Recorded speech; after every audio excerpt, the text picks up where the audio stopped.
నేను డాక్టర్ విద్య కావ్య హాస్పిటల్స్ నుంచి ఈరోజు మనము ప్రోటీన్ సోర్సెస్ ఆఫ్ ఫుడ్ నేర్చుకున్నాము. సౌత్ ఇండియన్ డైట్లో ప్రోటీన్ తక్కువ, కార్బోహైడ్రేట్స్ ఎక్కువగా ఉంటాయి. 20 to 25% ప్రోటీన్ తినాలి మనం. ప్రోటీన్ తిన్నందువలన లాభాలు త్వరగా ఆకలి కాదు, ఇన్ఫెక్షన్స్ కంట్రోల్లో ఉంటాయి, ప్లస్ డయాబెటీస్కి వీటికి మంచిదన్నమాట. యానిమల్ సోర్సెస్ ఆఫ్ ప్రోటీన్స్లో ఎగ్స్, మీట్, ఫిష్, చికెన్ ఇవన్నీ. వెజిటేరియన్ సోర్సెస్లో ప్లాంట్ బేస్డ్ అయితే అన్ని లెగ్యూమ్స్, పప్పులు, మినుములు, పెసలు, రాజ్మా, చోలే ఇలాంటివి.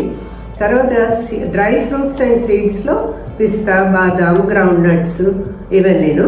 ఇకపోతే సోయా, టోఫు ఇలాంటివి కూడా ప్రోటీన్ సోర్స్. సీరియల్స్లో ఓట్స్, బ్రౌన్ రైస్, కినోవా ఇలాంటివి ఉంటాయి.